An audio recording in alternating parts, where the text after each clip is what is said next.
আল্লাহ পাক রব্বুল আলামিন যখন তাকে নবুয়ত দিলেন, ওহীর জ্ঞান দান করলেন, এরপরে তিনি যখন দাওয়াত দিতে গেলেন, দাওয়াত দেওয়া শুরু করলেন, কিন্তু এই মক্কার লোকেরা খেপে গেল বিশ্ব নবীর ওপরে। তার চাচা আবু তালিব এর কাছে এসে অনেকে অভিযোগ দিল, এ আবু তালিব, তোমার বাতিজাকে থামাও, তোমার বাতিজা মনে হয় অনেকটা বেড়ে গিয়েছে, তার বাপ নাই মা নাই, এতিম, এত বড় অগ্রসর, এত বড় দুঃসাহস হয় কোথায় পেয়েছে? আজকে মক্কার লোকদের কাছে ও দাওয়াত দিয়ে যাচ্ছে, আর সাধারণ মানুষগুলি আর ভক্ত হয়ে যাচ্ছে ওর কাছে লোকগুলি এসে শপথ গ্রহণ করছে, কালেমা পড়ছে, কালেমা পরে মুসলমান হয়ে যাচ্ছে। তাড়াতাড়ি করে তোমার বাতিজাকে থামাও। কার কাছে অভিযোগ করল? আবু তালিবের কাছে, চাচা আবু তালিবের কাছে এসে তারা অভিযোগ করল, তোমার বাতিজাকে তুমি থামাও। কিন্তু আবু তালিব কি মুসলমান? কি বলেন, আবু তালিব কি মুসলমান ছিলেন? আল্লাহর রাসূলের চাচা আবু তালিব মুসলমান ছিলেন না। মুসলমান না হওয়া সত্ত্বেও তিনি বিশ্বনবী হযরত মুহাম্মদুর রাসূলুল্লাহ সাল্লাল্লাহু আলাইহি ওয়াসাল্লামের গায়ে একটা টোক্কাও কি লাগতে দেন নাই। তিনি হুঁশিয়ার করে দিয়েছেন। তিনি কি করেছেন? হুঁশিয়ার করে দিয়েছেন। মক্কার জমিনের ওই সমস্ত হোমরা চোমরাদেরকে বলে দিয়েছেন, খবরদার, ও আমার বাতিজা, তোমরা এই 40টি বছর অতিবাহিত হলো, আমার বাতিজাকে বললা তিনি সত্যবাদী, তিনি আল আমিন, তিনি বিশ্বস্তবাদী, তোমরা টাকা পয়সা সোনা গয়না সব কিছু ওর কাছে রেখেছ, যেরকম রেখেছ সেরকম পেয়েছ, আর এখন ওর উপরে নবুয়াত আল্লাহ তাআলা দিয়েছেন, ও কালেমার দাওয়াত দিচ্ছে। আজকে অভিযোগের উপরে অভিযোগ তোমরা আমার কাছে তুলছ, আমার বাতিজাকে আমি কি করতে পারবো না? এই পথ থেকে বারণ করতে পারবো না। বলি না আল্লাহু আকবার। আল্লাহ রাসূলকে তার চাচা কোনোদিন কষ্ট দিয়েছেন? বরং ওদেরকে দূরে তাড়িয়ে দিয়েছেন। খবরদার আবু জেহেল, তুমি এই দিকে আর মাথা ঘামাইবে না আমার বাতিজার ব্যাপারে। ওর কাজও করবে, ও তো আমাদের কোনো কাজে বাধা দেয় না। ও তো শুধুমাত্র একটা কথাই বলে, সেটা হলো আল্লাহ এক, আর আল্লাহর পক্ষ থেকে ও রাসূল হয়ে এসেছে এই দ্বীনের দায়ী হিসাবে। বলি না আল্লাহু আকবার। আমাদের নবীকে, আমাদের নবীর নাম কি? মুহাম্মাদুর রাসূলুল্লাহ সাল্লাল্লাহু আলাইহি ওয়াসাল্লাম। জন্য বিশ্ব নবী মুহাম্মাদুর রাসূলুল্লাহ সাল্লাল্লাহু আলাইহি ওয়াসাল্লাম মক্কার এক সম্ভ্রান্ত পরিবারে জন্মগ্রহণ করেছেন, কিন্তু মক্কার লোকেরা তাকে ইজ্জত দেয় না, সম্মান দেয় না। কি বলেন, দিছে কিনা দেয় নাই? তার গোষ্ঠীর লোকেরা, বংশের লোকেরা, তারা আপনজনেরা, নিজের জনগোষ্ঠীরা, তারা মানুষের কাছে বলে বেরিয়েছেন যে মুহাম্মাদুর রাসূলুল্লাহ সাল্লাল্লাহু আলাইহি ওয়াসাল্লাম যা তেলাওয়াত করেছেন এটা ওর বানানো কথা। এই বানানো কথা তোমরা কেউ শুনতে যাইবা না। কি বলেন, বলছি কি বলে নাই? অথচ যারা এই কথাগুলি বলতো, তারাই সন্ধ্যা নেমে আসলি রাত্রির আদরে বিশ্ব নবীর কণ্ঠে কোরআনুল কারীম তেলাওয়াত শোনার জন্য পাগল পারা হয়ে যায়। তো মক্কার আদরে কাছাকাছি ছিল আবু জেহেলের বাড়ি, ছিল কি ছিল না? কি বলেন, আবু জেহেলের বাড়ি কি মক্কা শরীফের থেকে অনেক দূরে না কাছে? মক্কার একেবারে কাছে। বাতিজার কণ্ঠে, বাতিজা যখন কোরআনুল কারীম তেলাওয়াত করতেন, মসজিদে নববীর মেম্বারে বসে যখন তেলাওয়াত করতেন, আউযু বিল্লাহি মিনাশ শাইতানির রাজিম। আমার সাথে পড়েন, আউযু বিল্লাহি মিনাশ শাইতানির রাজিম। বিসমিল্লাহির রাহমানির রাহিম। ইয়াসিন ওয়াল কুরআনিল হাকীম ইন্নাকা লামিনাল মুরসালিন আলা সিরাতিম মুস্তাকিম। বলেন আল্লাহু আকবার। কাফিরদের গায়ের ভিতরে জ্বালা পড়া শুরু হয়ে যেত। বিশ্ব নবীর কণ্ঠে কোরআন শরীফ তেলাওয়াত শোনার জন্য পাগল পারা হয়ে যেত। সামনে খানার প্লেটটা ফেলে রেখে বিশ্ব নবী যখন আউযু বিসমিল্লাহ যখন শুরু করে দিতেন, তেলাওয়াত শুরু করে দিতেন, কিসের খানা, কিসের বাড়িঘর, বিশ্ব নবীর কণ্ঠে কোরআনুল কারীম তেলাওয়াত শোনার জন্য তারা দৌড়াইয়া আসতেন। সারা রাত আলোচনা হইতো, কোরআনের তেলাওয়াত হইতো। আবু জেহেল সেই তেলাওয়াত শুনতেন, উতবা সেই তেলাওয়াত শুনতেন, আবু লাহাব সেই তেলাওয়াত শুনতেন। শুনতেন কি শুনতেন না? শুনতেন কি শুনতেন না? ফজরের আজান হয়ে গেলে যার যার বাড়িতে তারা চলে গেল। কিন্তু সকাল যখন হয়ে গেল, লোকদেরকে বাধা দিল, তোমরা কেউ বিশ্বনবীর সুললিত কণ্ঠে তোমরা কেউ তেলাওয়াত শুনতে যাইবা না, বাধা প্রদান করত। কিন্তু কিছু কিছু লোক ছিল, আসিল কি আসিল না বলেন? তাদের ঈমান ছিল অনেক মজবুত। তারা বলে ফেলতো, ওরে ভাই আবু জেহেল, তোমার মতো মানুষ যদি বিশ্বনবীর সুললিত কণ্ঠে তেলাওয়াত শুনতে পারে, আমরা দোষটা করছি কি? আমরাই গেলে তোমরা বাধা দাও, কিন্তু তোমরা শুনলে কোনো কি বাধা নাই, আমাদেরকে কেন বাধা দাও? কারণ আমাদেরকে বাধা দিলে কোনো কাজও হবে না। আমরা বিশ্বনবী হযরত মুহাম্মদুর রাসূলুল্লাহ সাল্লাল্লাহু আলাইহি ওয়াসাল্লামের আদর্শের অনুসারী। কার আদর্শের অনুসারী? মুহাম্মদুর রাসূলুল্লাহ সাল্লাল্লাহু আলাইহি ওয়াসাল্লামের আদর্শের অনুসারী। কি বলেন? এরকম লোক ওই সময় ইমানদার ছিল কি ছিল না? অবশ্যই ছিল। কিন্তু তাদেরকে তেমন একটা কিছু বলতে পারে না। আমার রাসূল সাল্লাল্লাহু আলাইহি ওয়াসাল্লাম মক্কার জমিনে 13টি বছর পর্যন্ত এই কোরআনের দাওয়াত দিয়েছেন কি দেন নাই? আমরা সেই কোরআনের দাওয়াত দিব কি দিব না? না কালমাস লেলিন মানুষের তৈরি করা মতবাদ যেগুলি আছে তার পিছনে আমরা দৌড়াইব না কোরআনের পথে দৌড়াইব? আমরা কি কোরআনের পথে থাকবো ইনশাল্লাহ?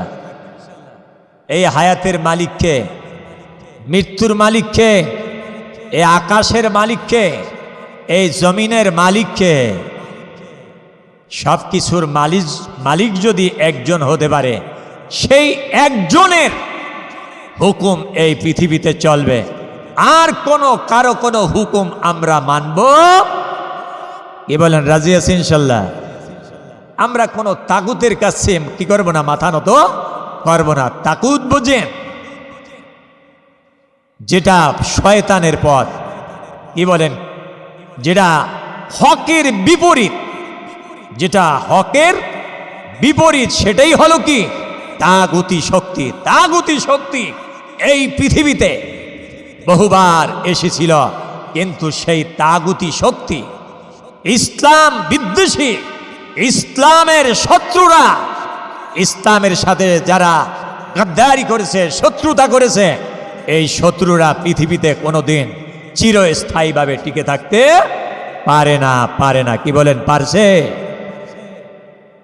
বিশ্বনবী হযরত মুহাম্মদুর রাসূলুল্লাহ সাল্লাল্লাহু আলাইহি ওয়াসাল্লামের উপর কেবল কোরআনুল কারীম আল্লাহ তাআলা নাজিল করে দিলেন। কি করলেন? কোরআন নাজিল করলেন। কোরআন নাজিল করার পরে কি তিনি বসেছিলেন? কি বলেন? তিনি বসে রয়েছেন। মক্কার লোকদের কাছে তিনি দাওয়াত নিয়ে গেলেন। সেই দাওয়াত ছিল লা ইলাহা ইল্লাল্লাহু মুহাম্মাদুর রাসূলুল্লাহ। এই দাওয়াত ছিল কি? লা ইলাহা ইল্লাল্লাহু মুহাম্মাদুর রাসূলুল্লাহ। অনেকেই একেবারে থ খেয়ে গেলেন, ব্যাপারটা কি? মুহাম্মাদুর রাসূলুল্লাহ কি আবার তার মাথাটা কি খারাপ হয়ে গেছে কিনা? উনি আজকে উল্টা পাল্টা কথা বলা শুরু করেছে, ব্যাপারটা তো কিছু বলতে পারছি না। কি বলেন? কথা ঠিক না ব্যাঠে? রাসূল আকরাম সাল্লাল্লাহু আলাইহি ওয়াসাল্লাম তিনি কি সত্য কথা বলেছেন না মিথ্যা কথা বলেছেন? তিনি বাল্য জীবন থেকে শুরু করে এই আল্লাহ পাক যখন তাকে নবুয়াত দিলেন, নবুয়াতের আগ পর্যন্ত তিনি ছিলেন সকল মানুষের কাছে তিনি স্নেহের পাত্র ছিলেন। কি ছিলেন না? মহাব্বতের পাত্র ছিলেন। সকল শ্রেণীর মানুষ তাকে মহাব্বত করত। কিন্তু যখন তিনি আল্লাহ পাক রব্বুল আলামিনের এই ঘোষিত এই বিধান আল্লাহ রব্বুল আলামিন যখন তার উপরে নাজিল করলেন, ইকরা বিসমি রাব্বিকাল্লাযী খলাক, যখন এই আয়াত নাজিল করলেন, এই সূরার কিছু অংশ আল্লাহ পাক রব্বুল আলামিন তার উপরে নাজিল করলেন, তখনই এক শ্রেণীর মানুষ তাকে বলল, মুহাম্মাদুর রাসূলুল্লাহ সাল্লাল্লাহু আলাইহি ওয়াসাল্লাম মনে হয় পাগল হয়ে গিয়েছে। তোমরা কে কোথায় আছো? এই পাগলকে এলাকার থেকে তাড়িয়ে দিতে হবে। বলি না নাউজুবিল্লাহি মিন জালিক। আমার ভাইয়েরা, আল্লাহ রাব্বুল আলামিন তার ডাক ভাঙ্গা জবাব দিলেন। জিবরাইল আলাইহিস সালামকে ডাক দিয়ে বললেন, জিবরাইল তুমি কোথায়? জিবরাইল হাজির হয়ে গেলেন। জিবরাইলকে বললেন, জিবরাইল তুমি এই আয়াতে কারিমা আমার হাবিবকে শুনিয়ে আসো। আমার হাবিব এই আয়াতে কারিমা এখনই তাদের সামনে উপস্থাপন করবে। জিবরাইল আলাইহিস সালাম চলে আসলেন, আল্লাহর হাবিবকে বললেন, হাবিব এ আল্লাহর দোস্ত মুহাম্মাদুর রাসূলুল্লাহ সাল্লাল্লাহু আলাইহি ওয়াসাল্লাম এইমাত্র আল্লাহ পাক আমাকে আপনার কাছে প্রেরণ করেছেন। আপনি পাঠ করেন, মা সাহিবুকুম বিমাজনুন। আল্লাহর হাবিব মুহাম্মাদুর রাসূলুল্লাহ সঙ্গে সঙ্গে তেলাওয়াত করে শুনিয়ে দিলেন, মা সাহিবুকুম বিমাজনুন। তোমাদের হাবিব, তোমাদের রাসূল আসলে পাগল নয়, পাগল নয়। তোমরা যারা বিশ্ব নবী হযরত মুহাম্মাদুর রাসূলুল্লাহ সাল্লাল্লাহু আলাইহি ওয়াসাল্লামকে পাগল বলে আখ্যায়িত করেছ, তিনি পাগল না। তোমরা যারা আখ্যায়িত করেছো তোমরাই পাগল। তোমরা কি? তোমরা পাগল।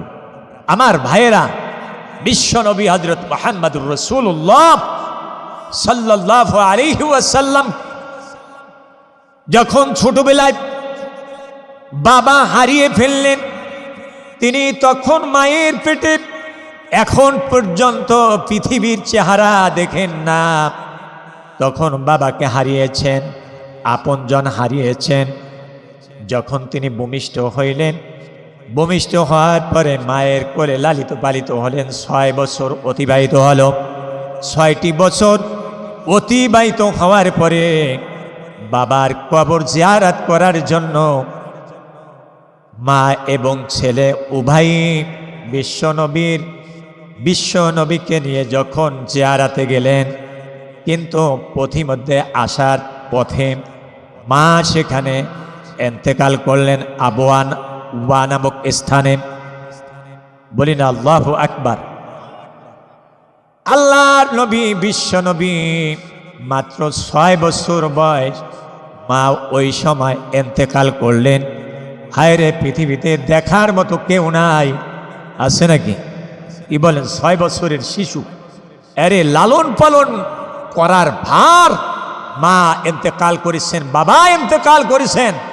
এই সময় তিনি অসহায় অবস্থায়, তখন তাকে কে লালন পালন করবে?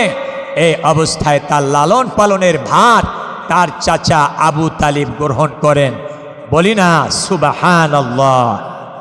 আমার ভাইয়েরা, বিশ্বনবী হযরত মুহাম্মদুর রাসূলুল্লাহ সাল্লাল্লাহু আলাইহি ওয়াসাল্লাম আবু তালিবের কাছে লালিত পালিত হচ্ছেন, আস্তে আস্তে বড় হচ্ছেন। আবু তালিবের কিছু ভেড়া বকরি ছিল, এগুলি নিয়ে তিনি মাঠে ময়দানে তিনি এগুলি চড়াইতেন, আসতেন। ওই চাচার সংসারে থাইকা তিনি খানা খাইতেন, বড় হয়েছে। চাচা তাকে আদর করতেন, যত্ন করতেন। কিন্তু যখন তার অধীনে থেকে আস্তে আস্তে বড় হইল, বড় হওয়ার পরে আস্তে আস্তে করে যখন তিনি বড় হইলেন, এমনকি যখন তার বয়স একটা সময়ে পৌঁছে গেল, আল্লাহ পাক রব্বুল আলামিন যখন তাকে নবুয়ত দিলেন, ওহীর জ্ঞান দান করলেন, এরপরে তিনি যখন দাওয়াত দিতে গেলেন, দাওয়াত দেওয়া শুরু করলেন। কিন্তু এই মক্কার লোকেরা খেপে গেল বিশ্ব নবীর ওপরে। তার চাচা আবু তালিব এর কাছে এসে অনেকে অভিযোগ দিল, এ আবু তালিব, তোমার বাতিজাকে থামাও, তোমার বাতিজা মনে হয় অনেকটা বেড়ে গিয়েছে, তার বাপ নাই, মা নাই, এতিম, এত বড় অগ্রসর, এত বড় দুঃসাহস হয় কোথায় পেয়েছে? আজকে মক্কার লোকদের কাছেও দাওয়াত দিয়ে যাচ্ছে, আর সাধারণ মানুষগুলি আর ভক্ত হয়ে যাচ্ছে ওর কাছে লোকগুলি এসে শপথ গ্রহণ করছে, কালেমা পড়ছে, কালেমা পরে মুসলমান হয়ে যাচ্ছে। তাড়াতাড়ি করে তোমার বাতিজাকে থামাও। কার কাছে অভিযোগ করল? আবু তালিবের কাছে। চাচা আবু তালিবের কাছে এসে তারা অভিযোগ করল, তোমার বাতিজাকে তুমি থামাও। কিন্তু আবু তালিব কি মুসলমান? কি বলেন? আবু তালিব কি মুসলমান ছিলেন? আল্লাহর রাসূলের চাচা আবু তালিব মুসলমান ছিলেন না।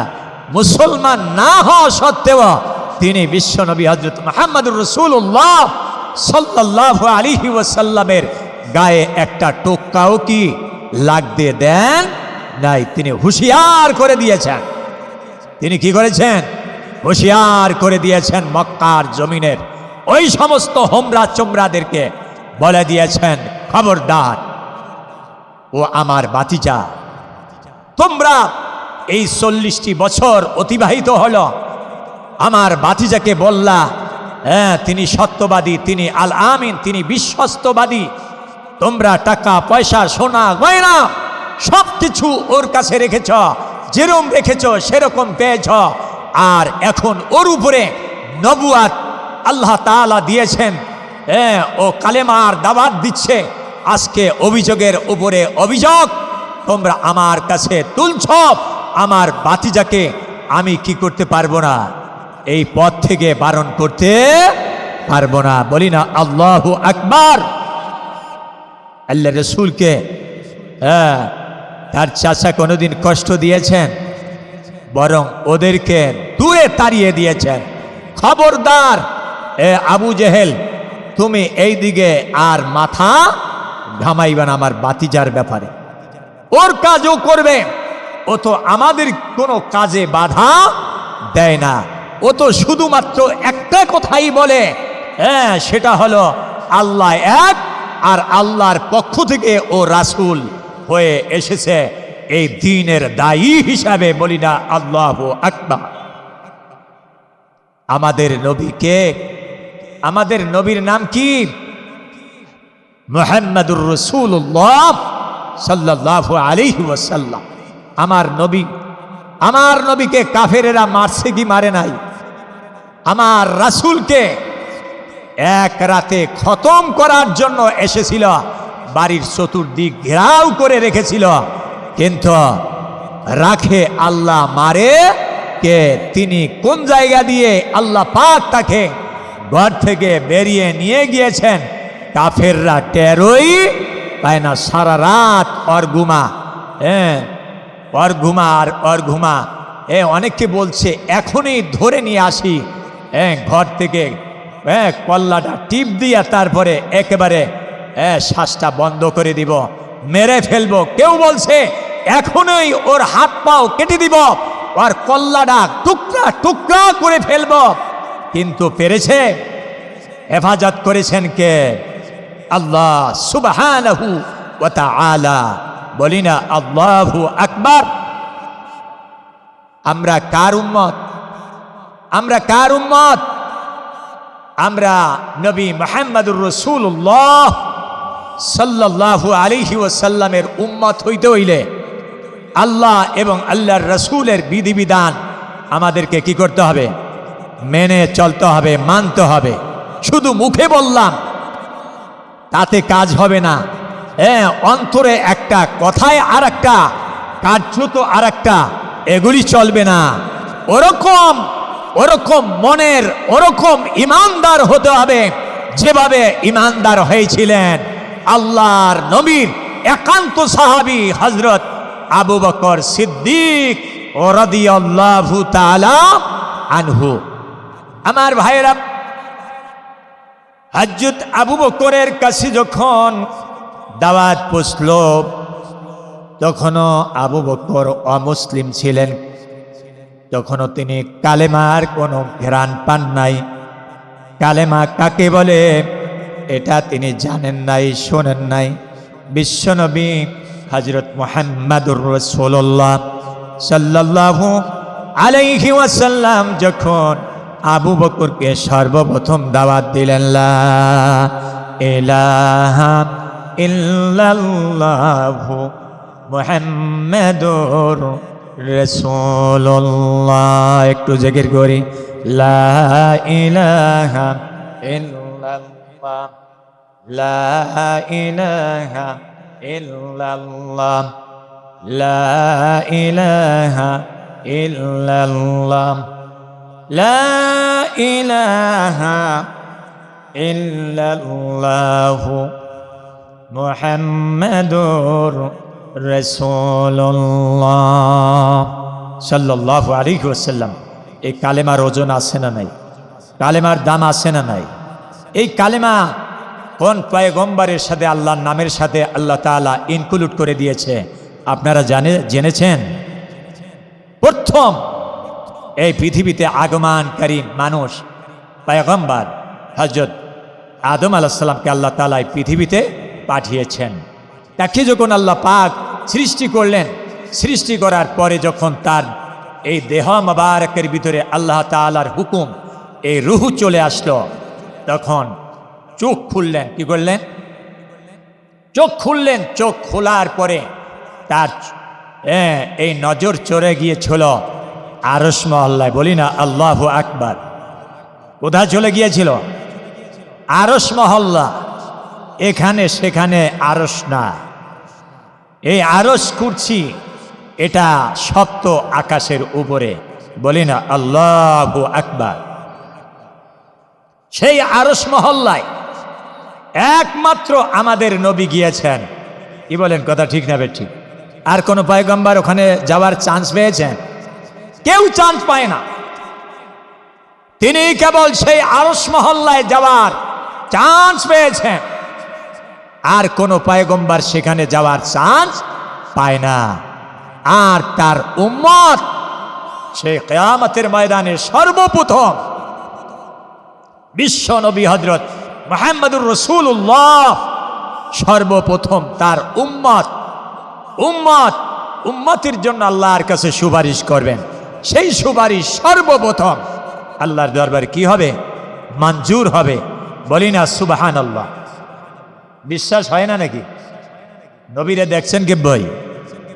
দেখতে মন চায়, দেখবেন কইতন রাত্রে এশার নামাজের পরে খাইছেন দুগা ভাত, ভাত খাওয়ার পরে খাইছেন চা, চার সাথে আউলাইছেন গিয়ে বিড়ি সিগারেট। কথা ঠিক না ব্যাঠি? বিড়ি আর সিগারেট রাইতে টানিয়া শুইবেন, আমার রাসূলের দেখবেন। কি বলেন? দেখবেন আমার রাসূল এই সুন্নাতরা মনে হয় পালন করছেন নাকি? যেই সুন্নাতরা আপনারা করেন। অনেকে আছে না বিড়ি খাওয়ান নিয়ে? কি বলেন, আছে না নাই? কইলে আরে বেটা এইটা না খাইলে কোনো জ্ঞান বুদ্ধি ঠিক থাকে না। বলি না নাউজুবিল্লাহি মিন যালিক। আল্লাহ পাক কিয়ামতের ময়দানে এমন একটা বিড়ি আপনার হাতে তুলে দিবেন, ওই বিড়িটা আপনি তখন আর উস্কাইও কি পারবেন না। এরকম বড় বিড়ি আল্লাহ তাআলা দিতে পারবেন না। কি বলেন? লোহার একটা বিড়ি দিবেন, কি দিতে পারেন কি পারেন না? তামার একটা বিড়ি দিবেন, দিতে পারেন কি পারেন না? এমন বিশাল এক বিড়ি দিবেন, এই বিড়ি ধরে রাখার যোগ্যতা আপনার মতো বনি আদমের সম্ভব হবে। আমার রাসূলের আদর্শ গ্রহণ করতে হলে আপনি আমার কাছ থেকে একটা আমল শিখে নেন। এশার নামাজের পরে আপনি ডান কাঁধে পশ্চিমমুখী হয়ে শুইবেন, 1000 বার কালিমাই তামজিদ তেলাওয়াত করবেন, দুরূদ শরীফ পড়বেন অন্তত কয়েক শতবার। বলি না সুবহানাল্লাহ? পারবেন না ইনশাল্লাহ? কি বলেন? দুরূদে ইব্রাহিম পাঠ করতে পারবেন না? এরপরে কালিমাই তামজিদ পড়ছেন কে বই? এই জানেন এটা? এই কালিমাই তামজিদ 1000 বার প্রতি রাত্রে তেলাওয়াত করে ডান কাঁধে এভাবে ডান হাতটা কানের নিচে গালের নিচে লাগাইয়া পশ্চিমমুখী হইয়া কেবলামুখী হইয়া উত্তর দিকে মাথাটা রেখে তারপরে শুইবেন প্রতিদিন। পারবেন?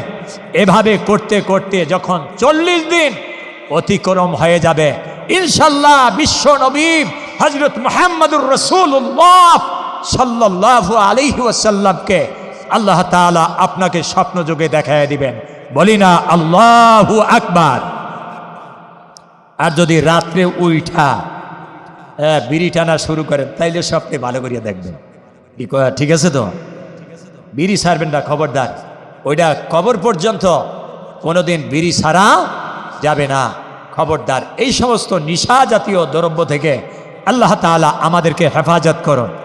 বলেন আমিন। রাত্রে আমরা যখন ঘুমাই তখন আমাদেরকে কে পাহারা দেয়? কে পাহারা দেয়? আল্লাহ তাআলা আমাদেরকে পাহারা দেয়। বলি না আল্লাহু আকবার। আল্লাহু লা ইলাহা ইল্লা হুয়াল হাইয়ুল কাইয়্যুম লা তা'খুযুহু সিনাতুন ওয়ালা নাওম। আল্লাহ পাক রব্বুল আলামিন বলেন যে আমার কোনো ঘুম নাই, তন্দ্রা নাই। হে পৃথিবীর মানুষ, আমি যদি ঘুমাইতাম তোমাদেরকে কে পাহারা দিত? আমি সারা রাত সারা দিন তোমাদের সবকিছু অবজার্ভ করি, সবকিছু আমি পর্যবেক্ষণ করি। সারা রাত তোমার চেহারার উপরে যে কোনো আঘাত আসতে পারে, সমস্ত আঘাত আমি আমার কুদরতি বুলেট দ্বারা সেগুলিকে সরিয়ে দেই। বলি না আল্লাহু আকবার। আল্লাহর সুনজর যদি না থাকতো আমরা শেষ হয়ে যাইতাম। কি বলেন, ঠিক না? হযরত মুসা আলাইহিস সালাম বললেন, আল্লাহ তুমি যে তোমার যে ঘুম নাই এটা আসলে কি করে হয়? আমরা না ঘুমাইয়া পারি না। একদিন যদি ওর ঘুমা থাকি, পরে 2 দিন পর্যন্ত ঘুমান লাগে, আর তোমার কোনো ঘুম নাই, এটা কি করে হয়? আল্লাহ পাক রব্বুল আলামিন সাথে সাথে জবাব দিয়ে দিলেন, মুসা রে, তুমি 1 গ্লাস পানি নিয়ে দাঁড়িয়ে যাও খোলা ময়দানে। বলি না আল্লাহু আকবার। আর আমি একটু জোরে কর না আল্লাহু আকবার। তুমি খোলা মাঠে দাঁড়িয়ে যাও 1 গ্লাস পানি নিয়ে। মুসা আলাইহিস সালাম আল্লাহর হুকুম অনুযায়ী 1 গ্লাস পানি নিয়ে দাঁড়িয়ে গেলেন। আল্লাহ পাক ঘুমকে বললেন, ঘুম রে তোমরা কোথায় আছো? মুসা আলাইহিস সালামকে ঘুম পড়ায় দাও। মুসা আলাইহিস সালামকে এমনভাবে ঘুম পড়িয়ে দিলেন, হাতের থেকে গ্লাসটা জমিনে পড়ে চূর্ণ বিচূর্ণ হয়ে গেল। আল্লাহ পাক জানিয়ে দিলেন, লাউ কানা ফীহিমা আলিহাতুন ইল্লাল্লাহু লা ফাসাদাতান। বলেন আল্লাহু আকবার। আল্লাহ পাক রব্বুল আলামিন বলেন, হে মুসা, তুমি কি এর জবাব পেয়েছো? আমি আল্লাহ পাক রব্বুল আলামিন যদি ঘুমাইতাম, আমার যদি কোনো ঘুম হইতো, তন্দ্রা হইতো, বিশ্রাম হইতো, তাহলে তোমার হাত থেকে যেভাবে গ্লাসটা জমিনে পড়ে চূর্ণ বিচূর্ণ হয়ে গেছে, আমি আল্লাহ ঘুমাইলে তামাম আসমান আর জমিন মুহূর্তের ভিতরে এরকম গ্লাসের মতো চূর্ণ বিচূর্ণ হয়ে যেত। কি বলেন, যাইতো কি যাইতো না? আমার আল্লাহ আমাদেরকে পাহারা দিচ্ছেন, আমাদের সব কিছু ব্যবস্থা করছেন। আমরা সেই আল্লাহরে যদি ভুলে যাই, কিয়ামতের ময়দানে আল্লাহ পাক আমাদেরকে আমার রাসূলের দলে উঠাইবেন। আমরা কি রাসূলের দলে উঠতে চাই না? কারা কারা চাই না? রে তাকবীর! আত্রা ওরম বাঁকা থাকে কা, আল্লাহরে একটু উঁচু করিয়া দেখান। আল্লাহু আকবার। আল্লাহ, আমরা তোমার পথে থাকতে চাই, কোরআনের পথে থাকতে চাই। পিছনে যা ভুল করেছি আর ভুল করব না।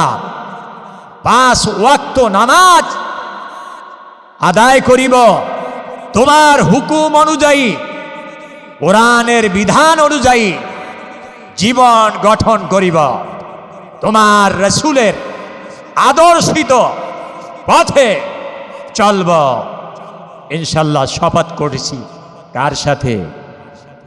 এই শপথ যদি সকালবেলা বলে যান, আল্লাহ তাআলা আমাদেরকে ছাড় দিবেন না। বিসমিল্লাহি ওয়ালা মিলাতি রাসূলিল্লাহি।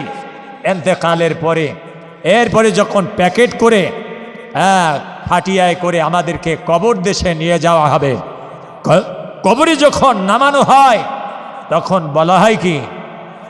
তখন কি বলা হয়? বিসমিল্লাহি ওয়ালা মিলাতি রাসূলিল্লাহ। আল্লাহর নামে রাসূলের দলে তোমাকে রাখতে আছি। জীবনভর সুদ, ঘুষ, মাদক, হিরোইন, বাবা ব্যবসায় মাতমার মাতম, আর এলাকাবাসীকে বছরে একটা বিশাল খাওয়ার, এয়া দিয়া পরকালে নাজাত পাওয়া সম্ভব হবে? বিসমিল্লাহি ওয়ালা মিলাতে রাসূলিল্লাহ। আল্লাহর নামে রাসূলের দলে তোমাকে রাখছি। জীবনভর কোরআনের বিরোধিতা করেছি, আল্লাহ এবং আল্লাহর রাসূলের বিরোধিতা করেছি, আলেম ওলামার বিরোধিতা করেছি, কিন্তু আজকে ইন্তেকালের পরে কবরে রাখছি আল্লাহর নামে রাসূলের দলে। কশিনকালেও আল্লাহ পাক ওই প্যাকেটকে মঞ্জুর করবেন না। তোমার 3.5 হাত বডি সব হলো আবু জেহেলের বডি। কথা ঠিক না বেড়ে? তুমি কোরআনের বিরুদ্ধাচরণ করেছ, কোরআনকে নিভিয়ে দেওয়ার জন্য তুমি অপচেষ্টা চালিয়েছ, ক্ষমতা দেখিয়েছ। সমস্ত ক্ষমতা আল্লাহ পাক দেখেছেন। আজকে তুমি আল্লাহর নামে রাসূলের দলে উঠতে চাও, আমার রাসূল বলবেন ছুকান ছুকান, ভেগে যাও ভেগে যাও। তোমার চেহারার ভিতরে আমার উম্মতের কোনো ছাপ আমি দেখতে পাচ্ছি না। কি বলেন? রাসূলের খাঁটি উম্মত যারা, আমার রাসূল কিয়ামতের ময়দানে চিনতে পারবেন কি পারবেন না? আমার ভাইরা, বিশ্বনবীকে তার সহধর্মিনী স্ত্রী আয়েশা সিদ্দিকা রাদিয়াল্লাহু তাআলা আনহা জিজ্ঞেস করলেন, ইয়া রাসূলুল্লাহ সাল্লাল্লাহু আলাইহি ওয়াসাল্লাম, কিয়ামতের ময়দানে এত হাজারো হাজার কোটি কোটি মানুষের ভিতরে আপনার উম্মত আপনি কিভাবে চিনে বের করতে পারবেন? আল্লাহর নবী বললেন, ও আয়েশা, তোমারে আমি সহজ একটা জবাব দিয়ে দেই। তাহলে তুমি বুঝতে পারবা কিয়ামতের ময়দানে বিশ্ব নবী হযরত মুহাম্মদুর রাসূলুল্লাহ সাল্লাল্লাহু আলাইহি ওয়াসাল্লাম তার বিশ্ব নবী তার উম্মত কিভাবে চিনে বের করবেন। কারণ ওই দিনে এমন একটা অবস্থার সৃষ্টি হবে, যারা দুনিয়াতে থাকতে 5 ওয়াক্ত নামাজ পড়েছে, 5 বার উজু করেছে, গোসল করেছে, ওই উজু গোসলের জায়গাগুলি, নামাজের স্থানগুলি, যেই জায়গাগুলি নামাজে ব্যবহৃত হয়েছে, ব্যবহৃত জায়গাগুলি কিয়ামতের ময়দানে এমনভাবে আলো দিবে, তার চেহারার ভিতরে আলো চমকাইতে থাকবে, নূর চমকাইতে থাকবে। এই নূর দেখে দেখে আমার উম্মতগুলি আমি বাছাই করব। আমার ভাইয়েরা, এজন্য আমরা কোরআনের পথে থাকতে রাজি আছি না নাই? নামাজের পথে থাকতে রাজি আছি না নাই? আমরা নামাজ পড়ব কি পড়ব না? বিশ্ব নবী হযরত মুহাম্মদুর রাসূলুল্লাহ সাল্লাল্লাহু আলাইহি ওয়াসাল্লাম এই যে আগামী এই চাঁদ হলো রজবের চাঁদ, কথা ঠিক না বেঠিক? রজব, তারপরে হলো শাবান, এরপরে হলো রমজান। বলি না আল্লাহু আকবার। রমজান কাছ হয়ে গেছে, ঠিক না? রমজান আসলে অনেকের পেট ব্যথা শুরু হয়ে যায়, কি ঠিক না? গ্যাস্ট্রিক, লেবাস্টিক, প্লাস্টিক এই জাতীয়, কি ঠিক না? যত উদারময় ব্যথা আছে এগুলান ওই সময় উতাল দেয়। এরকম আছে না নাই? অগোটা কিয়ামত পর্যন্ত কমব না, কি ঠিক না? কি বলেন? কথা ঠিক না বেঠিক? আরে বেটা, রোজা থাকিয়া দেখ, তোর ব্যথা সব রোজায় সব খেয়ে ফেলবে, কথা ঠিক না বেঠিক? অনেক আল্লাহর এমন বান্দা আছে জীবনে রোজা রাখে না, হঠাৎ করে ছেলে মেয়ে বড় হয়ে গেছে, মেয়ে বিবাহ দিছে, জামাই দেশে আসছে বিদেশ থেকে, এখন একটা লজ্জা শরমেরও বিষয়। চিন্তা করলো এই বছর আমি রোজা থাকবো, হয়তো বাঁচি আর মরি, মরা বাসার রোজা। এরকম রোজাও আল্লাহ তাআলা কি করেন না? পছন্দ করেন না। কারণ ওনার গ্যাস্ট্রিকের ব্যথা ছিল, প্রতি রমজান আসলেই ওনার গ্যাস্ট্রিকে লারা মারে। এজন্য চিন্তা করলো, হায় রে জামাই কি কইব, এজন্য জামাইরে খুশি করার জন্য রোজা রাখা শুরু করেছে। এরকম আছে না নাই? বদমাইশ আছে না নাই? রোজা রাখা শুরু করলো। এক পর্যায়ে আসলে রোজা থাকতে থাকতে দেখা গেল ওনার ব্যথা কি হয়ে গেছে গা, ভালো হয়ে গেছে। এরকম নজির পৃথিবীতে আছে না নাই? আল্লাহর পথে আসেন, মাজা ব্যথা, আরে মিয়া দৈনিক 5 ওয়াক্ত নামাজ পড়েন, দেখেন কোন ইমাম সাহেবের মাজা ব্যথা আছে কিনা বলেন। দেখেন কোন ইমাম সাহেব বলছে ওরে বাইরে আমার মাজা খাইয়া যায়, কি বলেন? এরকম বলছে? বলে নাই। কারণটা কি?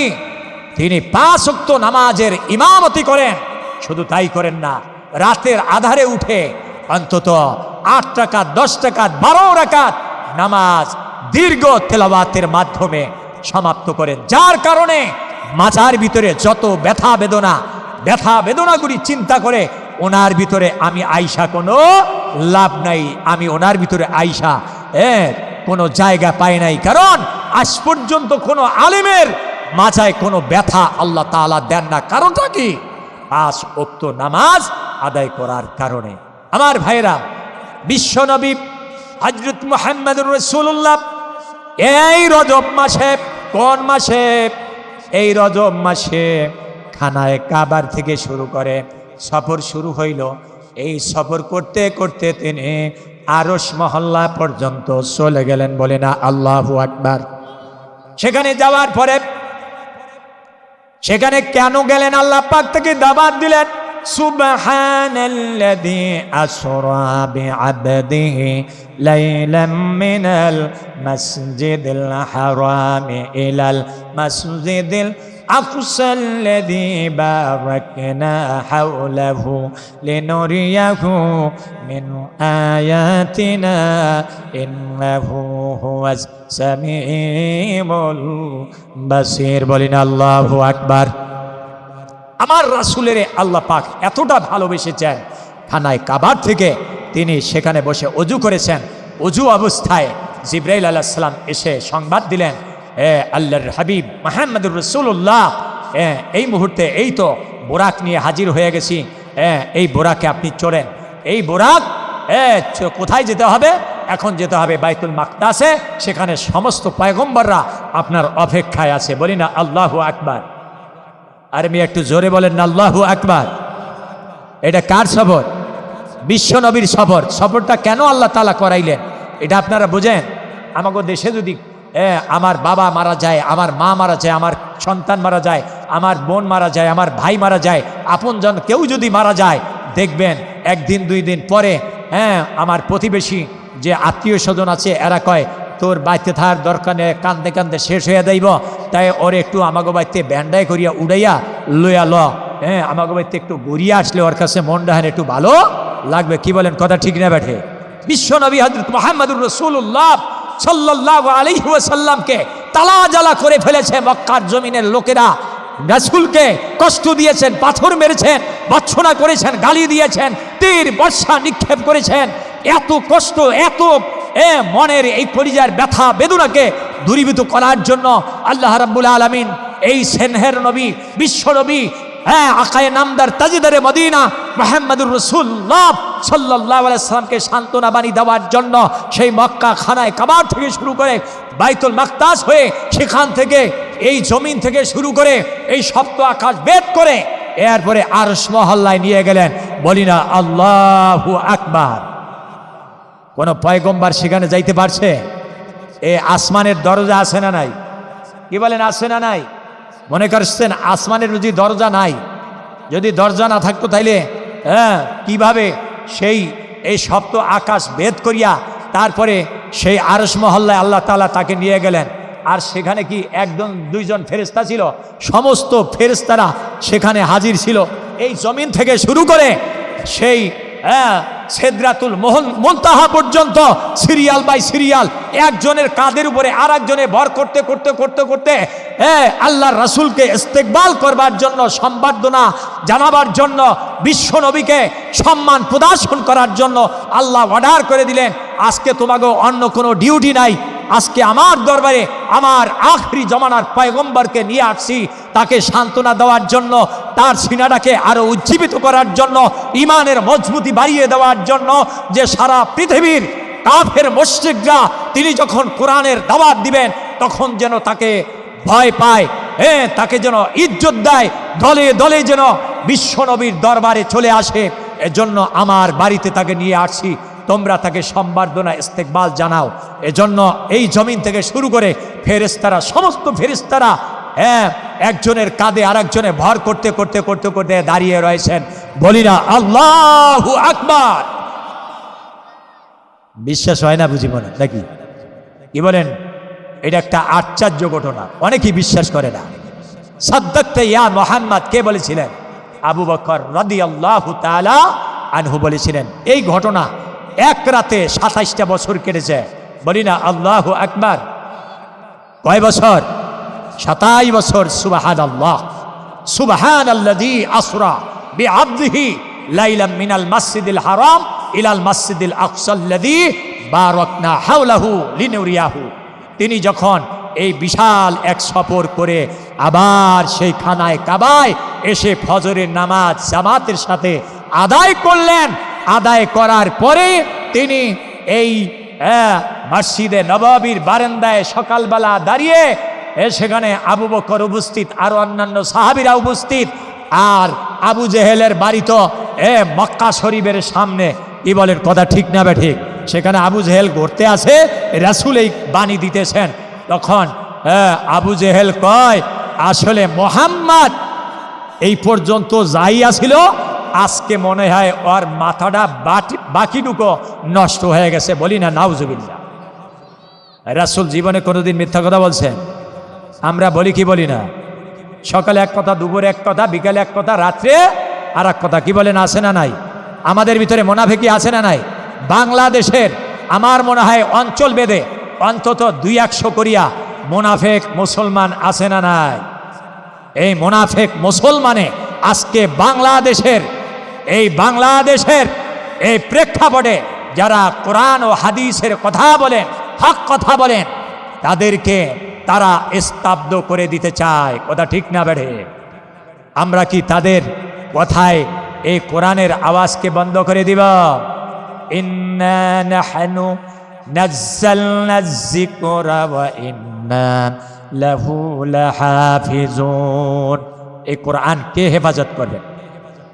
আল্লাহর নবী হযরত মুহাম্মদুর রাসূলুল্লাহ বারান্দায় দাঁড়িয়ে যখন এই ঘটনা বর্ণনা করা শুরু করলেন, রাসূলের এই কথা শোনার সঙ্গে সঙ্গে আবু বকর বললেন, সাদ্দাকতা ইয়া মুহাম্মদ। বলি না আল্লাহু আকবার। আল্লাহর হাবিব একটু তার দিকে এভাবে তাকালেন, আবু বকর, তুমি এত তাড়াতাড়ি করিয়া এত দিনের এত ঘন্টার এই 27 বছরের ঘটনা এক রাতের ভিতরে ঘটলো, তুমি এই ঘটনায় আশ্চর্যজনক ঘটনাকে তুমি এত তাড়াতাড়ি কিভাবে বিশ্বাস করলা? কয়, হ্যাঁ আমি আবু বকর বিশ্বাস করি, কারণ এই মক্কার জমিনে আপনার জিন্দেগিতে একটা মিথ্যা কথা বলেন না। আজকে ফজর নামাজ পড়ার পরে আপনি মিথ্যা কথা বলবেন, এটা আমি আবু বকর কোনোদিন বিশ্বাস করতে পারি না। আপনি যা বলেছেন তা সত্য। তাৎক্ষণিকভাবে আল্লাহর হাবিব জনাবে মুহাম্মদুর রাসূলুল্লাহ সাল্লাল্লাহু আলাইহি ওয়াসাল্লাম বললেন, হ্যাঁ তুমি ছিলা আবু বকর, আজকের থেকে তোমার নামের সাথে আমি একটা লকব লাগাইয়া দিলাম, সেটা হলো কি সিদ্দিকে আকবর। বলি না আল্লাহু আকবার। তার নামের সাথে সিদ্দিক উপাধি দিয়া দিলেন। কি বলেন, ঠিক না? এজন্য রাসূল আকরাম সাল্লাল্লাহু আলাইহি ওয়াসাল্লাম অন্য হাদিসে বর্ণনা করেছেন, ও আমার প্রিয় সাহাবীরা, এই পৃথিবীর সমস্ত তোমাগো সহ সকলের আমলনামা যদি এক পালায় রেখে দেওয়া হয়, আমার আবু বকরের আমলনামা আর এক পালায় রেখে দেওয়া হবে, কিন্তু সকলের আমলনামার চাইতে আমার আবু বকরের ইমানের পরিধি ভারী হয়ে যাবে। বলি না সুবহানাল্লাহ। কি বলেন, কথা ঠিক না বেঠে? আমার রাসূল এত সুন্দর একটি ঘটনা যখন বর্ণনা করতেছিলেন, তখন আবু জেহেল বললেন, এইটা আসলেই একটা নাদান, আসলেই একটা পাগল, নাউজুবিল্লাহ। বলল, আচ্ছা তুই যে এত কিছু দেখা আসছ, ঠিক আছে, এই ঘটনা যদি সত্যই হয় তাইলে কত ওই বাইতুল মুকাদ্দাস বলে তুই গেছস কয় কদম দিয়া, তুই তাঙ্কার করিয়া বোঝেন না? এখনো কয় কি কয় না? এরকম নাদান বাংলার জমিনে আছে না নাই? দেখছেন না আপনারা? আলেম সমাজ এই মঞ্চে বসে যখন কথা বলেছিল কোরআনের কথা, কোরআনের পাখিরা যখন কথা বলেছিল, এখান থেকে টেনে হিসড়ে এই স্টেজ থেকে নামিয়ে দিয়েছিল। কথা ঠিক না বেঠে? আছে না নাই? সেই আবু জেহেলের নাতিপুতিরা এখনো আছে না নাই? ওরা কি মারা যাচ্ছে? গিয়েছে? কিয়ামত পর্যন্ত আবু জেহেলের উত্তরসূরিরা থাকবেই থাকবে, সেই ফেরাউনের উত্তরসূরিরা থাকবেই থাকবে। কথা ঠিক না বেঠি? আমার ভাইয়েরা, সেই ফেরাউন রাজত্ব কায়েম করেছিলেন, এমন রাজত্ব, দীর্ঘস্থায়ী এক রাজত্ব কায়েমের অবচেষ্টা করেছিল, কিন্তু সেই রাষ্ট্রের ভিতরে 40,000 নবজাতক শিশুদেরকে হত্যা করা হয়েছিল। কিন্তু সেই ফেরাউন আল্লাহর জমিনে আল্লাহর দ্বীন প্রতিষ্ঠিত হবে, এটাই সত্য। এই জমিনে কালেমার পতাকা পথ করে ইনশাল্লাহ উড্ডীয়ন হবেই হবে, ইনশা আল্লাহ। কি বলেন, কথা ঠিক না বেঠি? মুসার মা মুসাকে জন্ম দিলেন, মুসার মায়ের টেনশনে পড়ে গেলেন, আল্লাহ পাক জিব্রাইল পাঠিয়ে দিলেন, মুসার মা তুমি টেনশন করবা না, তোমার সন্তানকে তুমি সমুদ্রের ভিতরে ভাসিয়ে দাও, তোমার ছেলে একটা পৃথিবীর জন্য ইতিহাস হয়ে থাকবে। বলি না আল্লাহু আকবার। কি বলেন, ইতিহাস কোরআনের ভিতরে এসেছে কিনা? কি বলেন, আসছে কি আসে নাই? আহসানাল কাসাসি বিমা আওহাইনা ইলাইকা হাদাল কুরআন। এই কোরআনের ভিতরে আল্লাহ পাক পয়গম্বরদের এই সুন্দর এই আচরণ বিধি, পয়গম্বরদের এই ঘটনা বহুল ইতিহাস আল্লাহ পাক কোরআনের ভিতরে বর্ণনা করে দিয়েছেন। চিল্লায় বলি আল্লাহু আকবার।